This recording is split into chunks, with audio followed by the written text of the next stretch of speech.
You're listening to The Secrets of Doctor Who, where we discuss everything about the hit BBC and Disney Plus series Doctor Who. Today we're discussing the latest 15th Doctor episode, the Interstellar Song Contest. I'm Dom Bettinelli, and joining me today is Jimmy Akin. Hey, Jimmy. Howdy, Dom. And Father Chip Hines. Hey, Father. Hey, Dom.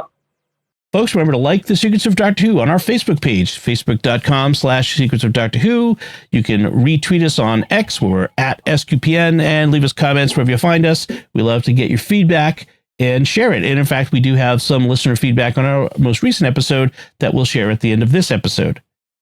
Jimmy, can you give us a recap of what happens in today's discussion? This week, the 15th Doctor and Miss Belinda Chandra are at a space station in the year 2925. They take the last of the Vindicator readings. They need to get back to Earth, but they stay to watch the Interstellar Song Contest that's happening on the station. However, terrorists from the planet Helia take over the station and eject almost everyone, including the Doctor, into space, where they freeze. Belinda is one of the few people left on the station. The terrorists then begin planning to broadcast a signal that will kill all 3 trillion people watching the broadcast. The reason is that the song contest is sponsored by a corporation that decimated their home planet, and they want revenge on the corporation by associating it with a massacre. As the Doctor is floating off, he has a vision of Susan, who tells him to find her. Yeah, Susan from An Unearthly Child. As the Doctor is floating off, this motivates him to use a confetti cannon to propel himself down to the station. There he works with the other survivors to thwart the terrorists. He gets really angry and quickly disposes of the terrorists' device to kill 3 trillion people. Then he begins torturing the leader of the terrorists. The vision of Susan tells him to stop, but he doesn't. It's not until Belinda shows up where he is that he actually does stop, and the terrorists are taken into custody. Afterwards, all the people from space are retrieved and revived, and a Hellion who is not a terrorist sings a song in another language that implausibly wins over all of the people the Hellions just tried to kill. The Doctor and Belinda then head back to the TARDIS to go to Earth when a hologram informs them that Earth was destroyed on May 24th, 2025, the day Belinda left. On board the TARDIS, they set the coordinates to Earth, but when they arrive, all kinds of alarms go off and the TARDIS doors explode inward. In a post-credits scene, Mrs. Flood is revived after being blown into space, and she bigenerates and reveals herself to be the Rani. The end. Everybody who predicted that Mrs. Flood was the Rani, take a victory lap. Yeah. All right. So, Father Chip, what'd you think of this episode? Well, I liked the very beginning, and I enjoyed the post-credit scene. I liked the beginning because it felt like an old episode where they kind of showed up somewhere and like something was going to happen. You remember when they used to do that? You know, remember they used to just show up at some place and like misadventures happened and things were fun. And you saved the day, yes. And you saved the day, yeah. Without, as Jimmy aptly discussed, torturing people. Yeah, I enjoyed that part, and then I enjoyed the post-credit scene because I just was like, I had this great feeling that this was going to be the reveal this year, and everybody was making that kind of, prediction all year long, and I'm just glad it came true, and rather than some other weird thing that no one saw coming. But other than that, I mean, I didn't like the confetti cannon. I didn't like the fact that they were out in space frozen and all of a sudden could be revived. I didn't like any of that. I didn't think it made any sense. I understand this is fantasy. I get that. But there should be some resemblance of using science in some way to validate what they're doing. I don't know. But other than that, beginning, the end, fine, middle, could take it or leave it. Jimmy, how about you? Well, my reaction to this episode is kind of like my reaction to the previous episode and the previous few episodes, where there were like in Lucky Day, I thought it was a good Ruby Sunday story that then was wrapped in a bad conspiracy whatever story, political story. Right. And I think there's something similar here. There were elements I liked. The Rani reveal, that was okay with me. I had doubted it was going to be the Rani. I mean, I'd heard everyone's predictions, but I've never been a big fan of bringing the Rani back because she's too close to the Master. She's like the Master. She's just amoral. And I also have some criticisms of how they set it up, but we can talk about that when we talk about the end of the episode. What I loved was Susan coming back. This is the first time Carol Ann Ford has been on the show since 1983 for the Five Doctors, which is very far from my favorite. Yeah, she's really wasted in that. So I'm delighted that we have Carol Ann Ford back and the promise of more Carol Ann Ford.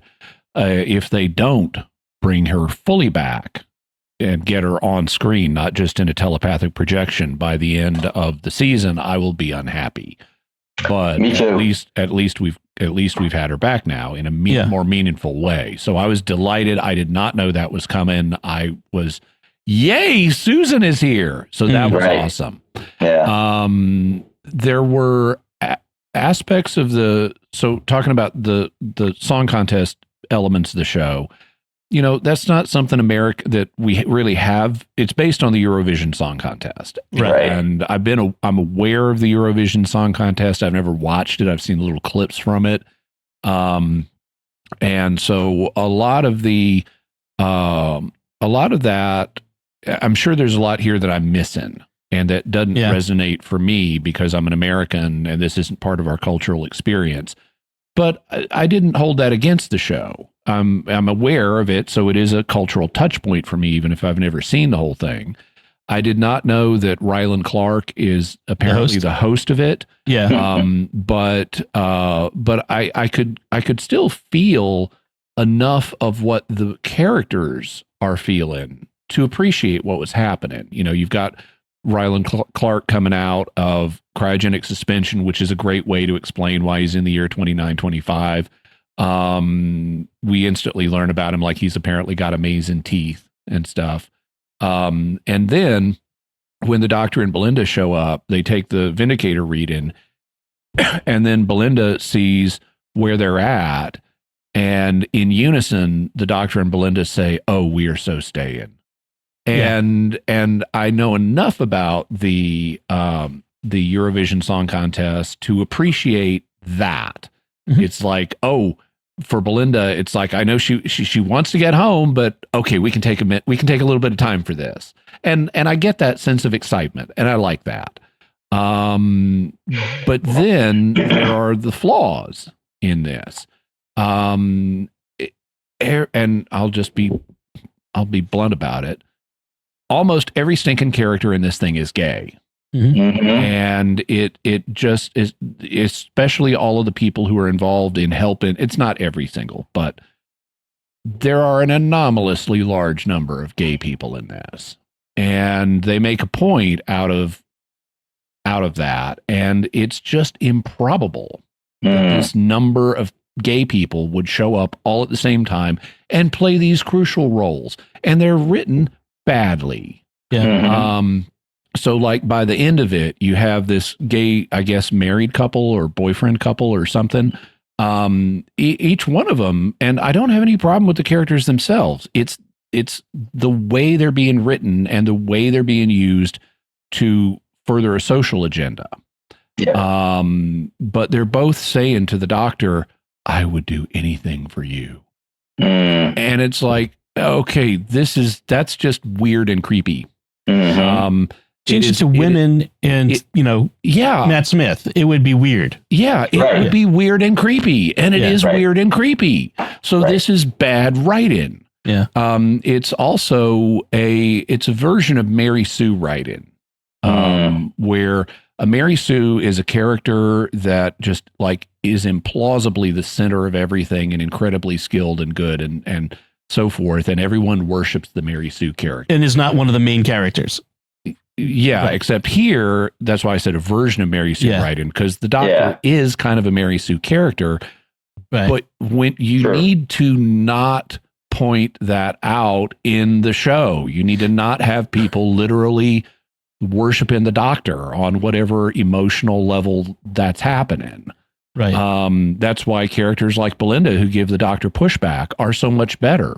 Right. Belinda herself is written badly in this episode. She has a really good moment when the doctor has been blown out into space and Belinda realizes, I don't even know where I am. And one of the other characters, Cora, tells her, well, you're at Harmony Station. She's like, yeah, where's that? And she says, well, you're in this space sector. So yeah, where's that? And she like peels back 3 layers of where's that? She says, I don't even know where I am. I'm never going to get back. My parents are going to wonder forever. And she has this great vulnerable meltdown, which is really well done. And then she starts fretting about the doctor. And it's like, he's so wonderful. And I never told him. That is completely unearned. Right. The doctor has never shown you that he is Mr. Wonderful for you to have this kind of reaction. It rings just as false as in Jodie Whittaker's time when Graham is telling Yaz, oh, you're the most amazing person ever, when Yaz has never done anything to demonstrate that. And so we just have this unexpected emotional closeness to the doctor that is unearned in terms of what the storytelling has shown us. And so Belinda ends up badly written. And then the doctor ends up badly written. Not only is it incredibly convenient that that he has just the experts he needs to solve all the problems, but he starts torturing this guy. And this is out of character, and Belinda is way too quick to forgive him. Yes. I mean, you don't know this man, and he just tortured someone in your presence repeatedly. So there's just a bunch of bad writing here. There's also really good writing. I mentioned I liked Belinda's moment of vulnerability. There's also a moment of vulnerability with Cora. Now, Cora is competing in the song contest for planet Tryon, which was Turlough's home planet. So now, nice shout out to Turlough. Right. But Cora is really a Hellion.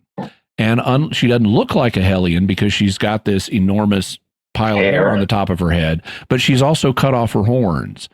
And there's a moment where she pulls back the hair and reveals the cut off horns.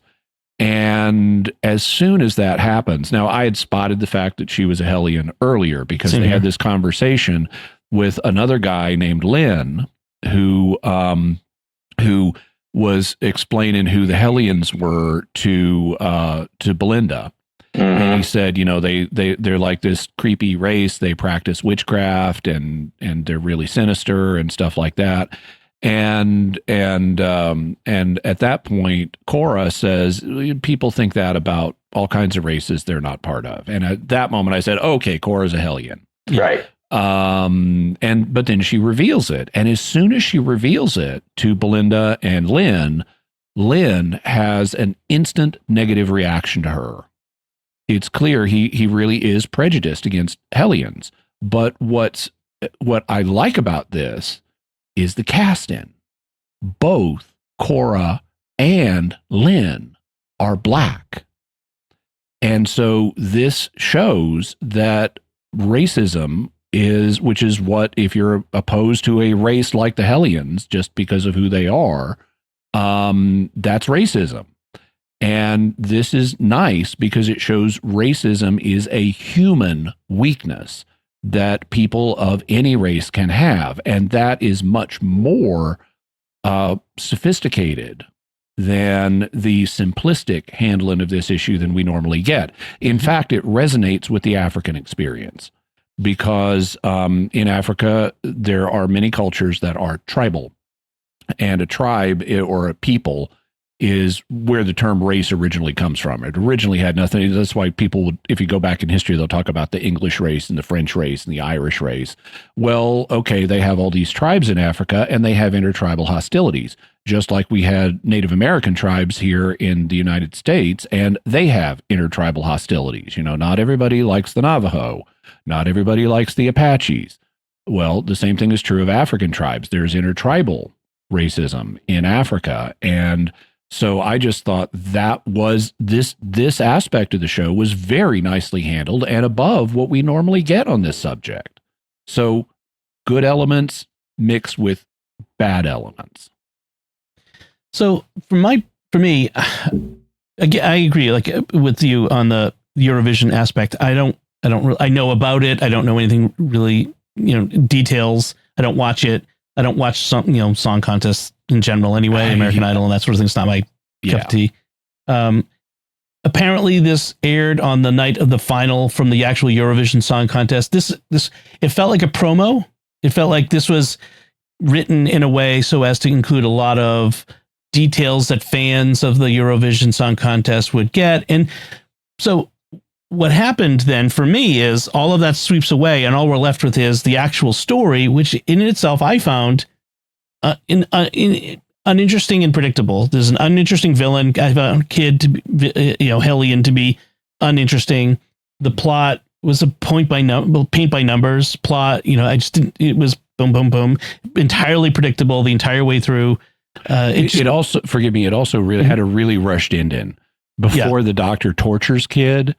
He hologrammatically appears in the gallery, in the TV gallery, and just instantly destroys the delta wave transmitter that's going to kill all the people. Just poof, the main thread of the episode is gone in a second. Yeah, it's too easy. Way too easy. The joke of Ryland Clark coming out of suspended animation, cryogenic. I didn't know who Ryland Clark was. I had no idea until I looked him up. On the show, and I was like, oh, it's like you would have Dick Clark come out as, it's the old joke about they keep Dick Clark in suspended animation between New Year's Eve, appearances. I thought, oh, that's kind of what they're doing. But then I realized Ryland Clark, although shouldn't he be dead? Because or old, unless he was cryogenically suspended and taken off planet before May 24th, 2025? Well, he could have been in a cryopod that was tough enough to survive the Earth's explosion. So except on May he's apparently within the next 5 days, he's going to go into cryogenic suspension. That must be. And maybe launched into space. Yes. Yeah. As soon as I saw the Poppy Honey ad, I knew that somehow Poppy Honey was going to be a key element of the problem because, obvious. Mrs. Flood being in the audience, needing the final link. She gets the final link for from the Vindicator doing its linkage to Earth. That somehow, for some reason, she needs these coordinates that the doctor's getting, and she can't do it herself, or for some reason. But she always seems to anticipate where he's going to be. She's already there somehow, and she's. For some reason, she's integrated into the time and place. Like she becomes a person. She was a general, in the Midnight Planet. In that episode, she was. I don't know if we're ever going to get an explanation for how she manage to do all these things, but I can imagine ways. She's got some way of tracking the TARDIS, which the Rani could plausibly have. And then she insinuates herself into the situation, like her being a general in the Midnight episode. Well, the Master killed and then pretended to be various government officials as far back as the Roger Delgado era. Yeah, I guess so. Yeah. And with things that exist like psychic paper and whatnot, the Doctor kind of does that too. So I guess so. True. So the Doctor and Belinda are in a box seats that belong to Mike and Gary, our couple, nurse and whatever computer guy. And then we have Kid Hellion taking the bracket. Talk about naming a race and a planet a little bit on the nose. A little bit on the nose. Yeah. Yeah. A little bit same thing. Yeah. And turning off this roof shield, blowing hundreds of thousands of people into space, which is a horrific scene. 100,000. And that is a really dramatic scene. I mean, watching that, it's like, wow, those people just died and they're sitting there on my screen as little dots blown out into space. Right. But of course, that's a very, and that's well done. I will give them credit for that. And not just the visuals, but the write-in on that is, that is impactful write-in. Except then they undo that. They kind of Moffatize it by saying, oh, they're not really dead. Somehow like, I'm sorry, explosive decompression is not like suspended animation or cryogenic suspension. Like if you're blown into space and there's no oxygen and you're frozen, but somehow gravity saves you. Father Chip and I were discussing earlier before we came on. We're kind of sick of gravity. Can we just go back to using gravity? Yeah. I'm a little more open to Mavity, but I acknowledge they're kind of at the edge of my Mavity tolerance. Yeah, but I just it just seemed silly, and I know it's science fantasy, but come on, it just was. In this case, I think it's required by non-diegetic reasons, because what they did. The show is actually cleverly. This week's show has an element of cleverness to it that transcends what you see in the episode. It was broadcast between a football game and the finale of the Eurovision Song Contest. Mm-hmm. And that brought in like 1 million extra viewers to a show that desperately needs viewers. Right. Because people who were watching the football game then left the TV on for the Eurovision Song Contest, and they watched Doctor Who in between. And so if you do that, then you've got to have a happy ending. You can't just kill. It was 100,000 was the number in the episode. You can't just kill 100,000 people in your Doctor Who Eurovision lead-in and leave them dead. Yeah. So I can kind of accept it for marketing purposes, but if they had left 100,000 people dead, that would way better justify the Doctor freaking out and torturing this guy. Absolutely. Yeah. But also just if I'm watching this, I'm a footballer who's going to watch the Eurovision Song Contest, I'm thinking, and who doesn't know Doctor Who, like, it's space. How are you surviving in space? And not only that, he swims through space to reach the confetti cannon and then rides the confetti cannon yelling woohoo in the vacuum of space. Like, hello. I didn't mind the confetti cannon. It reminded me of the of Fort of Doomsday from the Fifth Doctor's time, where Peter Davison is in space and throws a cricket ball to propel himself backwards. I don't have a problem with that. The physics on that don't work. A cricket ball doesn't have enough mass, and neither would the confetti in a confetti cannon. But it was a fond memory of Peter Davison doing something similar. Yeah, and at least it acknowledges. It's more the woohoo. It's more the woohoo and the swimming. I could assume the confetti cannon has compressed air in it. It works like a rocket. Sure, whatever. Sure. But it just. Yeah. I assume there's also still some air up there, and they did show the people freezing and their skin icing over. So that was meant to communicate to the non-Doctor Who fans what was happening. Yeah. I'm just not sure that's what would happen. But in any case, I mean,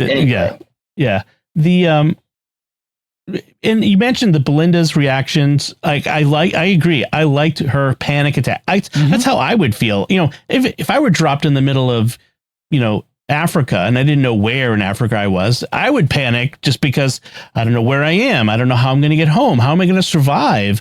That sort of thing. So that felt real. But I wrote in my notes, my friend was so wonderful and I never got to tell him. Eye roll. That was me eye rolling. It's like, oh, come on. It just felt a little over the top, especially given how suspicious of him she was early on. And deservedly so. I mean, he did things like scan her DNA without her permission. That is unethical to do. Yeah. And he just waltzes around the universe doing unethical stuff. Of course she's suspicious of him. Right. So, I mean, we know his heart is in a good place, but she doesn't. But she doesn't know that. Yeah, exactly. So, the Hellions, Kid Hellion gives us the line, I'm only doing the things you expect me to do. That's why I'm bad, because you made me bad. Charles Manson line. Hellia used to be a vacation spot with fields of poppies as far as the eye can see. Oh, poppies, you say? I wonder where I've seen poppies before in this episode. Something really bad happened. They did it to them. People thought they did it to themselves, but of course they didn't actually do it to themselves. They're innocent victims of whatever happened to them. I was writing my notes here as this goes along. I know exactly. It's paint by numbers. I know exactly what Juno Dawson, the writer of this episode, where she's going with this. I did like a line where Belinda is coming to grips with, so the corporation, basically strip mine your world, and she says for honey, and Cora says for honey flavoring. It's not even real honey; it's flavor of honey. That was made it worse. That is it makes it even worse because it wasn't even important. Yeah, I like that bit of writing. So the cameos, again, if you're an American, you probably don't know who Graham Norton is, but he's basically... I actually know him. I've seen him. I do too. I mean, I know who he is. I've seen clips of his show, usually because I was following I heard about a Doctor Who actor said something on the Graham Norton show, so I looked it up. Exactly. I see, he's like, Johnny Carson, he's the biggest late night interviewer, interviews celebrities. And I see his clips all the time on Facebook. And it's fun. It's funny. And it was kind of fun to see Graham Norton there in this. And he apparently, I'm trying to think of the way to say it, but he apparently rags on Doctor Who a good bit, makes fun of Doctor Who a lot, but now he's part of Doctor Who. Right. So I've seen his interviews with David Tennant. He's had some fun moments with David Tennant at times. Also famously gay. So another gay character who's vital to the plot. That I had not known. That's why the Doctor says I saw him at Brighton Pride. So the Delta wave is going to kill 3 trillion people. Because again, the stakes have to be so high. 3 times 10 to the 12th. I didn't mind that this time. I guess so. At least it wasn't the whole universe. And then, that's true. So the Doctor, at this point, he threatens to kill the kid, and Belinda says, that's not the Doctor. As she's watching this from a third party point of view, watching their conversation. You don't know that's not the Doctor. Right. This is so when the Doctor goes out of character here, it reminded me of like, oh, this is like 6. This is like the 6th Doctor when he tried to strangle Perry. I could imagine him and his regeneration madness being capable of this. Yeah. Mm-hmm. But or the War Doctor, right, or something. Something where bad things can happen. I liked also how when Susan. So in the first time Susan appears is when the Doctor is floating in space and he's freezing, and Susan appears to him. She's of course a mature woman now, and she's standing in his version of the TARDIS, which is interesting. I don't know if. I mean, that could just be how he's interpreting this vision he's receiving. And Susan now all Time Lords are established as telepathic, but Susan early on was established as especially telepathic. So it makes sense to me that she would make contact with him in this way and tell him, find me. So either later this season or next season, if there is a next season and plans don't change, we're going to have some kind of a hunt for Susan. Now, in the second time she appears is also unexpected. The Doctor is torturing Kid Hellion, and all of a sudden we get an image of Susan saying, stop. And the Doctor pauses for a second, but he doesn't stop. He keeps going, even though his own granddaughter just called him to task. And then finally, when Belinda shows up physically, her physical presence is enough to make him actually reconsider. And we later learned that the Doctor was not sure if Susan was really in contact with him. Later, he remembers one of her visions, and he kind of shakes his head and says, no, that's impossible. So that could help explain why he didn't immediately heed the image of her telling him to stop. But he did heed Belinda when she showed up in person. And that made him reconsider. It wasn't just all in his head anymore, what he was doing. The Doctor torturing Kid, it's over the top. It's like, it's not even like, it was unsettling. Because he's doing it like he enjoys it almost yes, I'm making you suffer. It's like the Master in that moment. Or the Valeyard. Right. It's all wrong. I don't get it. Well, what's worse about it, Dom, is that he's already defeated the guy. Like, yes, he's defeated the guy's plans. The guy's lost, and then he continues to torture the guy. Why? Right. Why? What? Because he almost killed 3 trillion people, or because he almost killed 100,000 people, or because he almost killed the doctor. I mean, himself. I mean, none of it is justifiable. The doctor does still think Belinda is dead at that point. He doesn't realize she's alive until she comes into the room. True. But even right, but still, it's out of character. It is out of character based on what we know about this character, but I don't have a problem with character evolution. I mean, characters reveal who they are through their actions. Sure. And I don't mind if they show this doctor basically doing a 6 on us, where he can have moments where he is willing to kill people and torture people, but that's going to have consequences. What I have a problem with is if you show us this side of the doctor and you decide as a writer, this is part of his character, and then you do nothing with it. Right. So we need, after a snap like this, I mean, in the real world, okay, the doctor would need to go to confession. The doctor would need to go to therapy. The doctor would need to take anger management classes. That's right. And they're not going to do all those things on the show, but dealing with it in some way and having flashes of it in the future. If you've decided he's capable of this, that has storytelling consequences that need to be followed up. It's like similarly when Kate went over the line a few episodes ago, and they set up a pretext for that's not going to really haunt her because he survived. No, I'm sorry. Kate Stewart needs to, based on what you chose to have your character do, Kate Stewart needs to be fired and imprisoned. and the doctor, even though he can't be fired or imprisoned as easily, can't be fired at all and can't be imprisoned as easily, there need to be consequences for what he did in this episode in future storytelling. You know, the mention of Kate. So we clearly Conrad's coming back as Mrs. Flood lets him out at the end of that episode. And he'll probably be part of whatever the resolution of this season's overarching story arc is. The way Kid Hellion leaves this one, he might come back too. I wonder if he's coming back. And with the same situation, having been tortured or, abused in the attempt to capture them, that'll be a motivational factor. I don't know. It seems too simplistic in any case, but we'll see. The doctor does say, I think they try to give it a consequence. The ice he put in the doctor's heart will stay there forever. Okay. So, that's, so Gary ends up making a tractor beam. Nurse Mike turns the cryogenic chamber into a rival booth because that's a thing nurses can do. Okay. Sure. Cora, you mentioned Cora sings her song from Helia that changes every heart in the universe at once.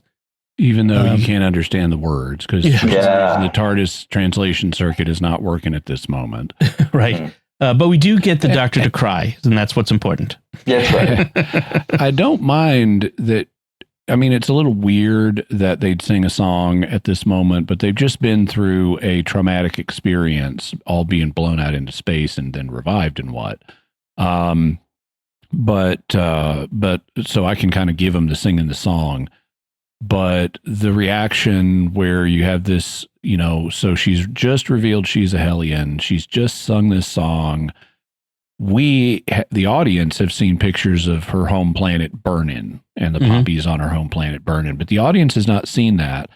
And yet, starting with Mike and Gary, you have a wave of applause that spreads and everybody eventually gives her the expected happy end and applause after her song. And this is just unrealistic. The Hellions Hellions are already a racially despised people. They've set that up. And then Hellions just tried to kill every one of you. And they didn't just try. They blew you out into space and you literally froze to death. And you were conscious through all of that. And then another person comes out and says, "Hi, I'm a Hellion. I'm going to sing you a song." Yeah, and that makes it all right. That is not going to produce the heartwarming ending that they wanted here. That is unrealistic writing. Yeah. The lesson here we're supposed to take away is that you should try singing instead of mass murder to get what you want. That's all that really matters. But again, it's the Eurovision contest. You know, it's the singing. I mean, that's the whole point of Eurovision post World War II. It was created in order to, you know, bring together the nations of Europe in a peaceful endeavor to show, you know, this cultural connection through song and beauty. And I'm going to guess that's kind of what they're supposed to be going for here, but it's just, I don't know. I don't think it works, but. Yeah. Well, I guess they're trying to resync the show into the Eurovision Song Contest ideals or something. Yeah. But it just doesn't make sense in terms of what they've set up in this Doctor Who story. Yeah. By the way, speaking of this being a Eurovision Song Contest based show, a lot of people a number of people I've seen have commented on there's not that much singing in this. They expected, and I think this is reasonable, they expected a little more musical content in this story. Like I was thankful it was. Well, yeah, understandable, but you know, and they've even had the Doctor singing lately, and so you know they could have had him sing a song, which would be interesting. We really get focused only on 3 songs. There's the first song of the night, which is sung by this woman who has this weird patchwork skin of white and red. Lazaro lizards people. Yeah. Then we have Cora's song, and she's from Tryon. And then we have this little bitty song from a performer named Digadoo from the planet Grimwald, who sings a song called Digadoo. And it's this cute little alien looking thing. It's a Muppet. Yeah. And apparently this was not part of the script. That the composer for Doctor Who, Murray Gold, came up with the song and sent it in. And here's a song for your song contest. And they came up with the animation of the little alien singing Digadoo, which I find fascinating because it is just it's this little alien. It's not a biped. You know, it looks kind of like a little bird, but it doesn't have wings. It looks kind of like something from Dr. Seuss. But it's singing this song, Digadoo, that is highly repetitive. The only lyrics in the entire song, Digadoo, are Digadoo and la. So you get repetitions of Digadoo, Digadoo, Digadoo, Digadoo, la, la, la, la, la, la, la, la, la. And that's it. And it just cycles through those. And yet it's a memorable song. And it's fascinating to me. Like, okay, this is kind of one of those things I can imagine, you know, 1,000 years from now, you've got this galaxy spanning civilization, and some life forms would think this song is like genius. Even though by 21st century Earth standards, it's incredibly simplistic. And I just like that, imagining that interplay of different valuations of this song. And now I've got it stuck in my head, and the world needs to share my pain. I don't want to share that pain. Yeah, it's like Manamana. Now that's don't do no. Only Come on. I am so evil. Tom. That's you think the Doctor is cruel and evil. I'm cruel and evil. So we have this final scene with the Doctor and or not final scene, but near the end, the Doctor and Belinda are going back to the TARDIS. It's been delivered. They get a last encounter with Graham Norton, and he's the one who reveals finally to them that the Earth has been destroyed. They also have this moment leading into that scene. They have this moment where Belinda says to the Doctor, "I don't think I've ever told you you're wonderful." Right. And it's like, after you just saw him torture this guy repeatedly. I mean, even if you thought he was wonderful before, you ought to be reevaluating that in light of what he just showed you in this episode. Yeah. Yeah, so I would be. That was bad writing. But he does say the death of 3 trillion people triggered me, and it reminded me of the death of my home planet, where everyone died in a single second. Right. It's like, okay, so some nice justification there. Doesn't take away what you did, but it's nice to have that as some additional input on why it happened. Then when the Graham Norton hologram shows up, they've mentioned Earth, going back to Earth. And at that point, the Graham Norton hologram activates and says, Earth, home of the human race, also dogs, cats, ferrets, polar bears, and measles. Okay, I like that. Good right in there. That's fun. Yeah. And then reveals that Earth was destroyed on the day that that Belinda left, and the hologram says cause of its destruction unknown. Right. Yeah. And so they tried to go. And it explains how we got all these Earth references, like Graham Norton himself. He says, everything you see here was filtered from the ruins of Earth. Right. All that stuff's floating in space because the Earth was disintegrated or something like that. Yeah. So they try to take the TARDIS there.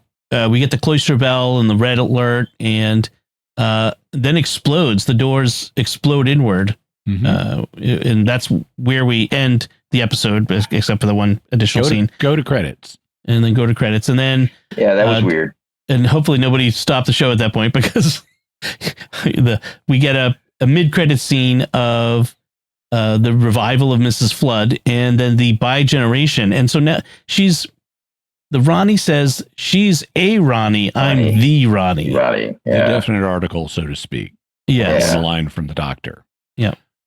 So I don't, like I mentioned, I didn't expect the Rani coming back because she's too similar to the Master. I think the reason they may have introduced her in the first place was the Master had been defeated so often, so frequently, that they wanted a character with more menace. And so they created the Rani. She was a scientist who was completely cold and amoral. But that's very close to the Master. I mean, you sort of have a triad of renegades here. You've got the Master in the middle. You've got the Rani as even colder than the Master, and then you have the monk as a warmer rogue renegade he's a meddler, but he's not evil like the Master is. And I would bring back the monk. But I don't have a problem with the Rani coming back. I just didn't expect it. I'm not particularly excited to see her again because I'd rather see the Master and the monk. But bringing her back and having her bigenerate is interesting. Now Mrs. Flood assumes a submissive position to the returned Rani, the definite article version. And at the moment, that submissive position seems to be working well. But the definite article version of the Rani is a little unkind to her former self. And so I wonder if Mrs. Flood is going to have a face turn. Yeah, I was thinking about that too. And betray her future self in the finale. We'll have to see. What I don't like about this is, now I don't mind Mrs. Flood showing up in different time periods because she's got a TARDIS.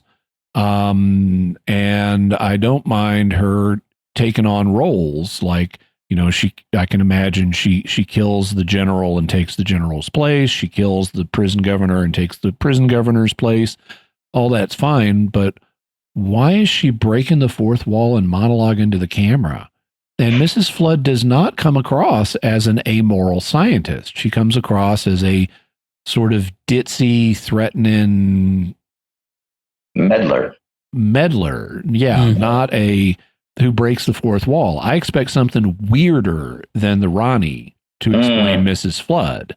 The Rani is kind of a letdown in that's, she's just a Time Lord amoral scientist why has she been so bizarre in all the stuff she's been doing with the audience thus far?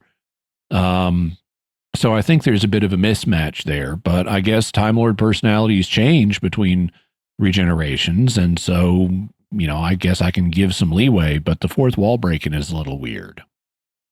So for folks who aren't as familiar with Classic Who, the Rani shows up in 2 stories in Classic Who. She's in a 6th Doctor story. Plus Dimensions in Time. Oh, yes, that's true. Dimensions in Time. But she's in a 6th Doctor story, The Mark of the Rani, with the Anthony Ainley Master. And then she's in the first 7th Doctor story, his first post-regeneration story, The Time in the Rani, where she tends to be Mel, the companion Mel. Which is weird. Yeah, very weird.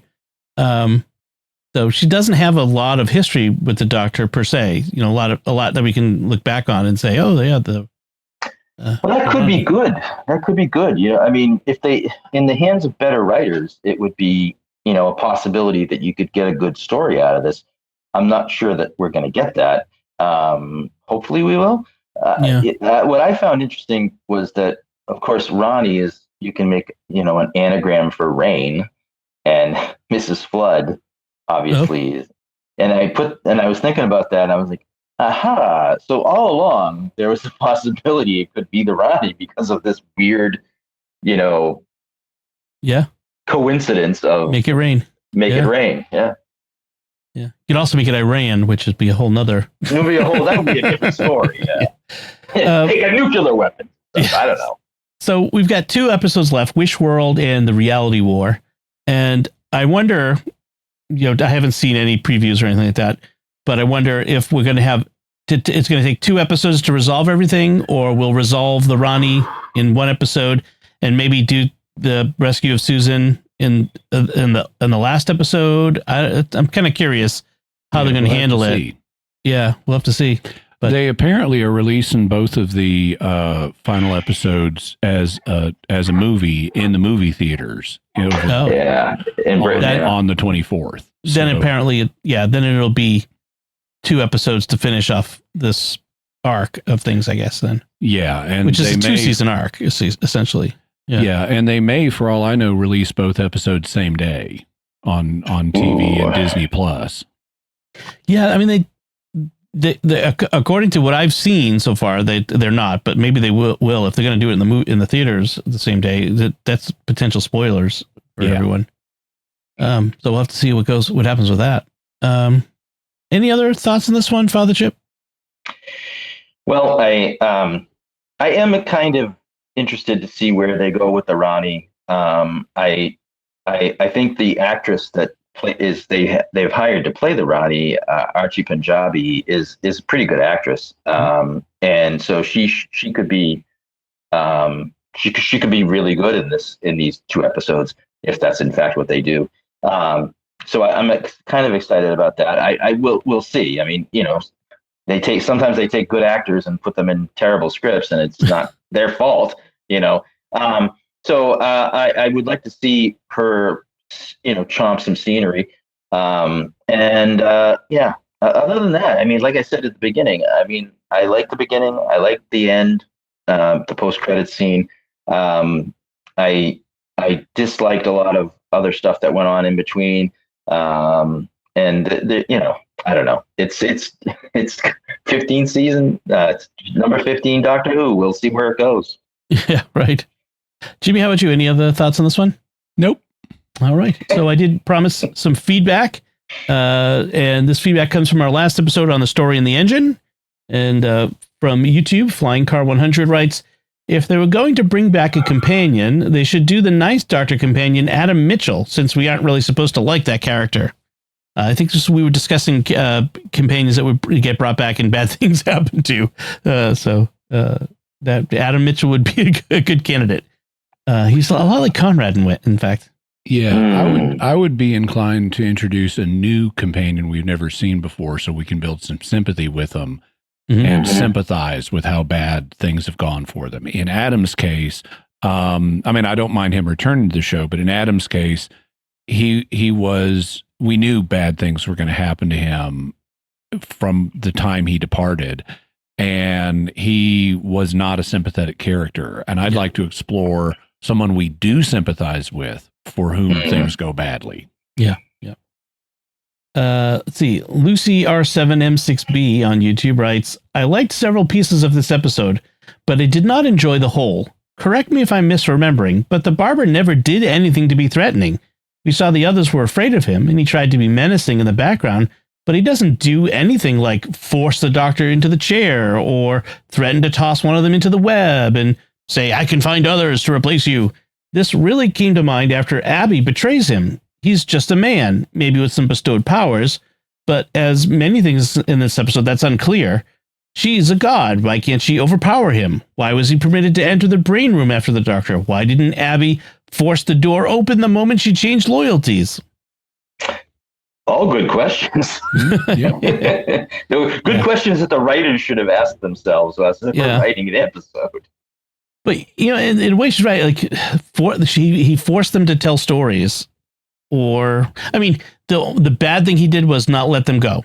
Right. That was basically it. He was a kidnapper. Yeah. So, all right. Yeah. And then Truly Awesome New Mexico Catholic on YouTube writes, really great episode of The Secrets of Doctor Who. 2 thoughts. 1, I'm skeptical that there will be a good payoff for all the hints. Bad Wolf has scarred me. Also, Russell T. Davies. 2, I understand the constraints of many penitents and not enough priests, but I believe counsel is a part of the rite of the sacrament. I could be mistaken. You're mistaken. Yeah. It's something that can and does happen, but it's not part of the rite, and it's definitely not part of the sacrament. Correct. Right. In and out, folks. Number and name of sin and number. In and out. Unless you make an appointment. Yeah, and especially if there's a line of people. Yes, if people are waiting. But thank you, everyone, for your feedback. We do appreciate it, and we'd love to get your feedback on this episode. Certainly do. We want to take a moment now to thank our patrons and make it possible for us to create The Secrets of Doctor Who, including Becky H., Peter C., Father Joseph S., Leslie H., and Spencer K. Their generous donations at sqpn.com/give make it possible for us to continue The Secrets of Doctor Who and all the shows at StarQuest.